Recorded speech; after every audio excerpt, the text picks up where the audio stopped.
Bienvenidas y bienvenidos a Media 20.1. Esta es la imagen de la semana. Lo que usted ve en su pantalla son algunas de las fotografías que forman parte de una espléndida exposición dedicada al centenario de la radio mexicana y que puede disfrutar en el Complejo Cultural Los Pinos.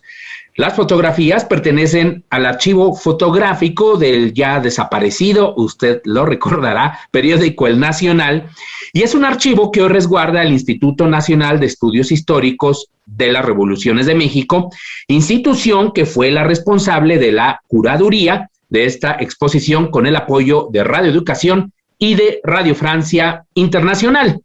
Manuel Bernal, el Tío Polito, el Doctor Icú, cantantes como Amparo Montes, ahí también vemos a Cricri, la compositora Consuelito Velázquez y otros grandes personajes y también hechos destacados de la historia de la radio aparecen en esta exposición. Y justo en Media 20.1 la entrevista hoy es con la doctora Virginia Medina Ávila, una muy reconocida académica de nuestra universidad, de la FES Acatlán, autora de diversas investigaciones sobre la radio y de libros como La magia del inalámbrico, como Audience, Nuestra es la voz de todos, la palabra, que es sobre la historia de la radiodifusión mexicana, entre muchas otras obras más, para conocer cuáles son, desde su punto de vista, los hitos en la historia de la radiodifusión mexicana, cuya fecha es este 27 de septiembre de celebración. Y antes de la entrevista, algunos de los hechos destacados en materia de medios y telecomunicaciones con la periodista Paulina Gómez.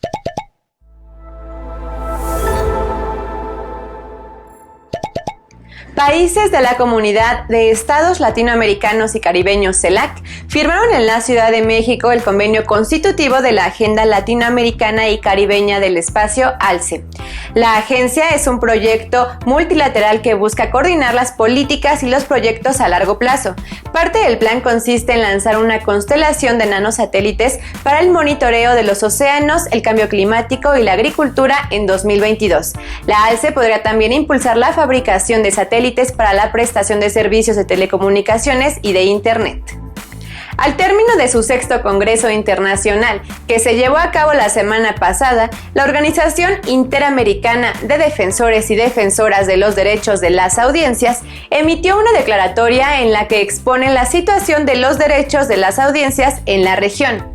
En el caso de México, la organización hizo un exhorto para que la sentencia del amparo, resuelta por la Suprema Corte de Justicia de la Nación el pasado 12 de mayo de 2021, sea cumplida por autoridades, medios de comunicación y actores involucrados en beneficio de las audiencias, en apego a la Constitución y en cumplimiento específicamente de sus artículos 1 y 6.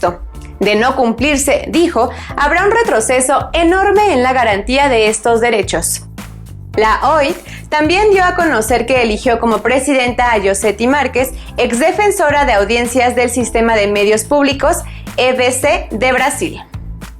La jornada cumple 37 años de haberse fundado con una importante contribución al periodismo crítico. Con motivo de su aniversario, el periódico que dirige Carmen Lira publicó una editorial en la que se refrenda su compromiso con el profesionalismo, la veracidad, la independencia, la mesura y el alejamiento de toda forma de sensacionalismo y amarillismo a la hora de compartir información.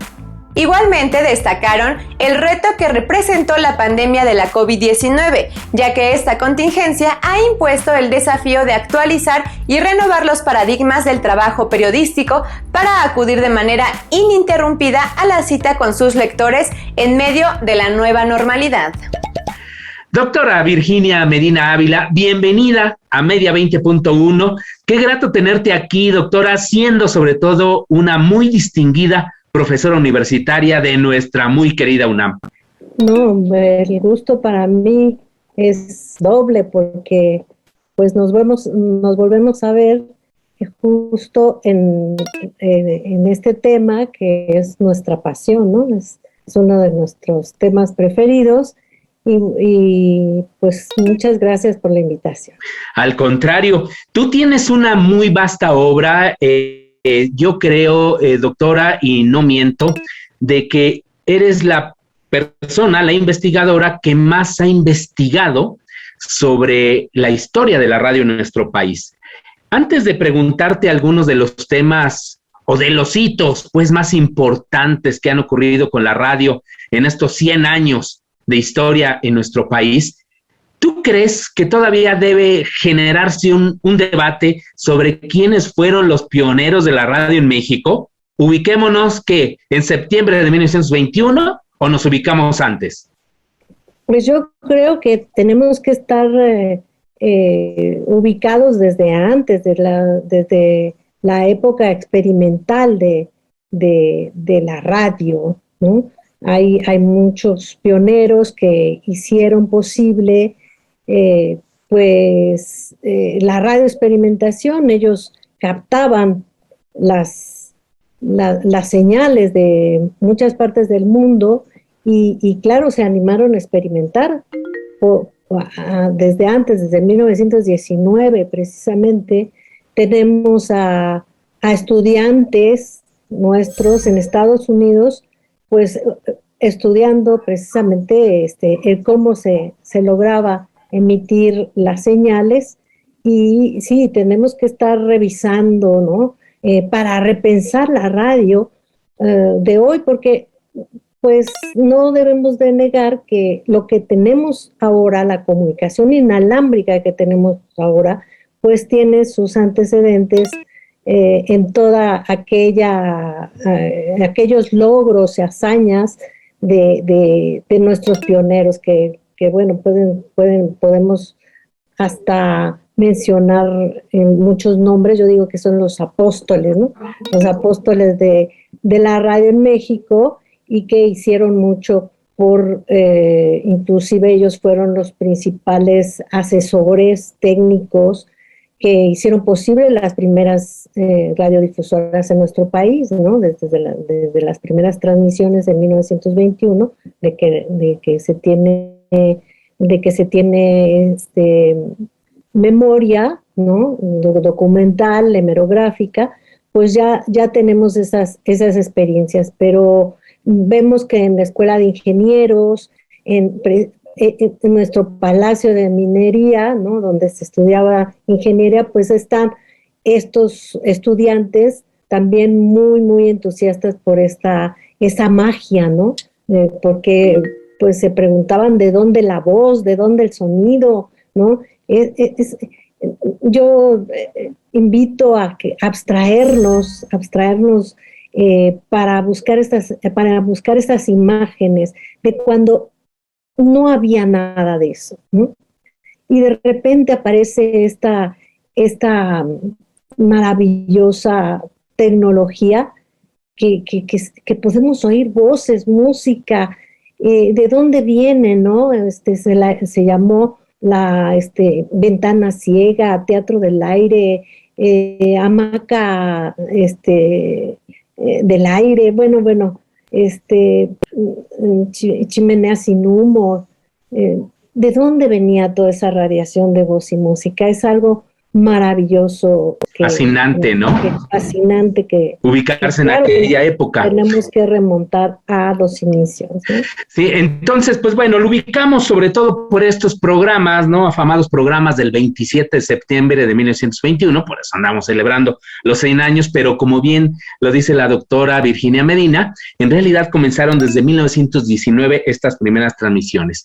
Desde tu punto de vista, en estos 100 años, ¿cuáles han sido los grandes hitos en esta gran historia de la radio mexicana? Los hitos de la radio en México cobran relevancia en función del punto de vista que se elige. Yo elijo referirlos a partir de la dinámica social, ¿no? En primer lugar, diría que el nacimiento mismo de la radio como medio de comunicación colectiva, pues es un momento fundamental, es un hito.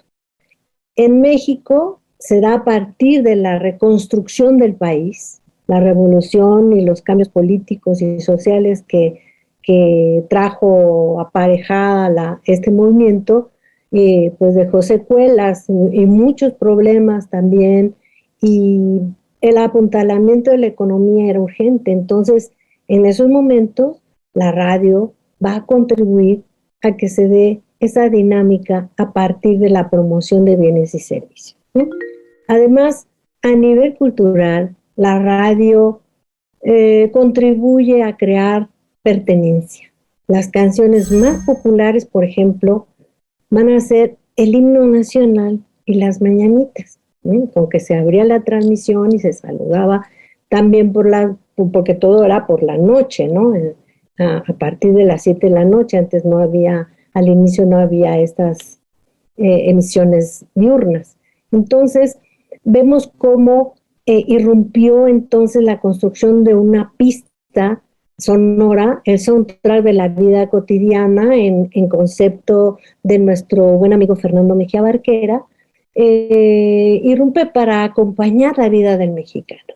Entonces vemos que hay un vendaval de música, de compositores del siglo XIX, pero también del XX, ¿no?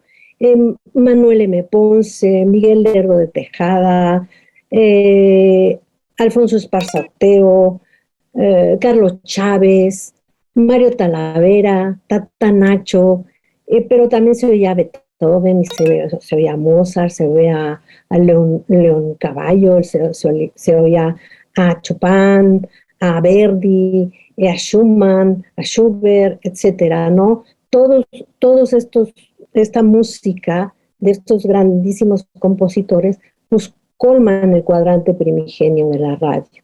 Hay canciones, bueno, que podríamos hacer el top 10, ¿no?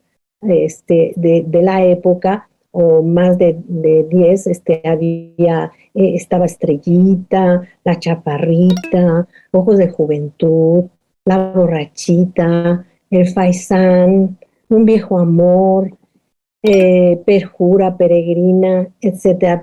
Pero también había pues los valses, y también estaba el tango y el foxtrot.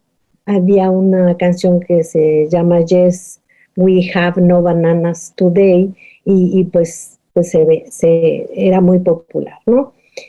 Entonces vemos que también otro momento importante. Doctora, tenemos ya que, perdón, hacer una pausa, pero ahora después de la pausa nos platicas de ese otro momento. Así que como usted se da cuenta, pues en realidad son varios momentos importantes, sí, hitos en la historia de la radiodifusión. Vamos a la pausa, no se vaya.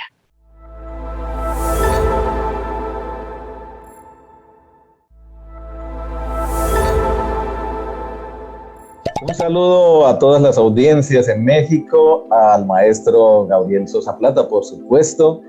Y bueno, les comentamos que acabamos de terminar el 6º Congreso Latinoamericano de la OIT. Para nosotros fue un momento muy especial, el 6º Congreso Latinoamericano de la OIT. Y después de analizar y de escuchar digamos los comentarios, ¿no? Cómo se encuentra el estado del arte de las defensorías de audiencias en América Latina, principalmente en México, en Brasil, en Argentina y en Colombia. Empezamos a trabajar ya también en una declaratoria 2021. Y me permito pues rápidamente compartirla con ustedes. Brevemente, nosotros los integrantes de la Organización Interamericana de Defensoras y Defensores de las Audiencias, exhortamos a organismos y autoridades de aplicación de legislaciones del campo de la comunicación, así como a licenciatarios y responsables de servicios de comunicación, a que incorporen defensorías de las audiencias del público, auditorías, como se dice en Brasil, para contribuir, bueno, a la erradicación de esa llamada infodemia, ¿no? Esa cantidad de noticias que están por allí circulando y que no son del todo ciertas, ¿no? Las llamadas fake news. Reclamamos también a las autoridades políticas, así como a instituciones, organizaciones sociales y medios de comunicación, a que extremen las medidas a su alcance para erradicar los discursos de odio y discriminación por etnia, por clase, sexo, géneros, ideologías, creencias religiosas, en fin, cualquier otra que atente contra la dignidad humana y tenga por objeto anular o menoscabar los derechos y libertades de las personas. Qué gusto que continúe en Media 20.1. Estamos platicando con la doctora Virginia Medina, una de las más grandes investigadoras de la radio en México. Estamos platicando sobre los hitos, sobre la historia de la radiodifusión en nuestro país en estos 100 años. Mire, pues aquí incluso hasta tengo un radio de los años 70 como contexto para esta entrevista. Y pues, doctora, antes del corte estábamos platicando sobre estos hitos. El nacimiento es en sí mismo un hito. Tú hablabas también de este sentido de pertenencia, de la relevancia de la música. ¿Qué más? ¿Cuál es otro de los hitos importantes? Sí, sobre todo cómo se utilizó la radio también es importante. Hay un momento que va a ser cuando la radio es utilizada en la primera campaña política con Plutarco Elías Calles, por ejemplo, como candidato a las elecciones de 1924. Es el primer uso que se da a la radio como propaganda de una campaña electoral en nuestro país. Era innegable que se reconocía en el incipiente medio su gran alcance como medio de propaganda, ¿no es cierto? Y vemos otro hecho político transmitido por la radio. Todo eso lo sabemos porque hay trabajo, se hace trabajo hemerográfico, y también en las crónicas se dice que se estaba transmitiendo en esos momentos y fue cuando sucedió el asesinato de Álvaro Obregón. En julio de 1928, todo fue transmitido por la radio. Eso lo sabemos, ¿verdad? Por esa investigación hemerográfica. Y otro más relevante por su trascendencia económica va a ser la expropiación petrolera. La noche del 18 de marzo de 1938, en cadena nacional, la noticia se dio primero en la radio antes que en la prensa, ¿no? Se enlazó todas las estaciones que había en esos momentos, en 1938, para dar el mensaje del presidente Cárdenas, ¿no? Por su importancia de trascendencia mundial y el papel que la radio jugó en la difusión de la información. Otro hito es el estallido de la Segunda Guerra Mundial y el seguimiento del desenvolvimiento de la misma se va a seguir puntualmente a través de la radio de manera muy, muy importante, porque el mundo estaba ávido de noticias y la radio, por su inmediatez, va a tener un papel preponderante, ¿no? De ahí, pues, otros momentos fundamentales van a ser aquellos marcados por las crisis y las catástrofes naturales, como los temblores que nos han aquejado, 1957, 1985, 2017. Pongamos, por ejemplo, esta etapa de grandes dificultades por las que atravesamos como sociedad en México y en el mundo, ¿no? El papel que ha jugado la radio durante esta emergencia sanitaria es fundamental. Puedo afirmar que la radio ha sido un antídoto contra la crisis del coronavirus. Recordemos que la radio ha tenido siempre ese papel relevante y durante más de un año y medio de confinamiento provocado por la aparición del COVID, desde el proyecto que yo encabezo, patrocinado por la UNAM, titulado, fíjate tú, la radio a 100 años de historia, pensa la radio del siglo XXI, un medio resiliente, pues estamos realizando un estudio sobre los cambios que se han producido en los hábitos de escucha, de consumo y el impacto de la radio durante la crisis. Partimos del hecho de cómo la radio ha tenido siempre ese papel y esta ha sido salvavidas en tiempos de crisis, ¿no? sociedades devastadas, azotadas por las catástrofes, la guerra. Y lo que puedo adelantar del estudio que realizamos es el papel que la radio ha jugado en esta crisis.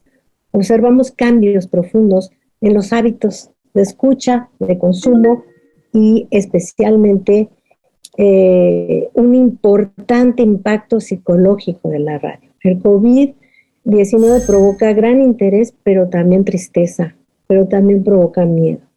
Se busca información a todas horas a través de la radio tradicional, a través de internet o de forma híbrida. El tiempo de escucha ha crecido. También han cambiado los hábitos, ¿no? Además, los lugares donde más se escucha es la sala y el comedor, que es donde nos reunimos a trabajar los que hacemos home office y los niños y jóvenes que toman clases vía remota, seguido en importancia de la cocina. Esta imagen sin duda recuerda la manera en que antiguamente se escuchaba la radio con la familia reunida en torno al aparato en la sala, ¿no? La diferencia es que hoy esa escucha se compagina con otras actividades como limpiar, cocinar, estudiar o trabajar en casa, ¿no? Otro importante... O estar utilizando el celular, ¿no? Al mismo tiempo. Al mismo doctora, tiempo. Claro. Uh-huh. O escuchándolo en el celular, ¿no? Exactamente. Entonces tenemos que la radio está teniendo un papel esencial a nivel psicológico, debido a que es más creíble, más cercana, es el medio que más estimula la imaginación, el que más distrae y más reduce la ansiedad de la soledad. Si bien nos sentimos tristes y angustiados frente a esta situación desconocida, la radio, como medio más cercano, ayuda a paliar estos sentimientos. Sí, ha sido una gran aliada justamente durante esta pandemia. Ahí, por ejemplo, en Radio Educación lanzamos un programa de música para acompañar sobre todo a las personas mayores, pero música para bailar festiva, ¿no? Porque pues ya tantas noticias sobre los males finalmente de una enfermedad como esta, pues había que también crear una producción en ese sentido, claro. Y ha sido un éxito, ¿no? Es interesante, sí, efectivamente. Una noticia que alguien en estos estudios que estamos realizando nos mencionó un chico de 16 años que su abuela le estaba enseñando a bailar en este programa. Mira, nada más que interesante, doctora. Sí. Doctora, pues ya casi se nos acaba el tiempo, pero no me puedo ir sin dejar de preguntarte, ¿qué opinas de la radio actual? O sea, ¿o tienes cierta nostalgia sobre lo que has escuchado de cómo era la radio en los años 30, 40, 50? ¿Te gusta la radio actual? Pues, como tú bien dices, uno tiene nostalgia por el pasado, ¿no? Porque afortunadamente nos ha tocado vivir todos estos momentos. Te digo, yo soy de esa generación que he vivido todas estas etapas, y fíjate que sí se tiene nostalgia, sobre todo porque yo creo que la radio será creativa o no será. Y entonces, como todo medio creativo, pues hace falta recursos humanos y recursos financieros para pagar esos recursos humanos de aquellos que deben de activar o reactivar toda la esencia que tiene la radio, ¿no? Dejemos de hacer radio televisado y hagamos radio, por favor.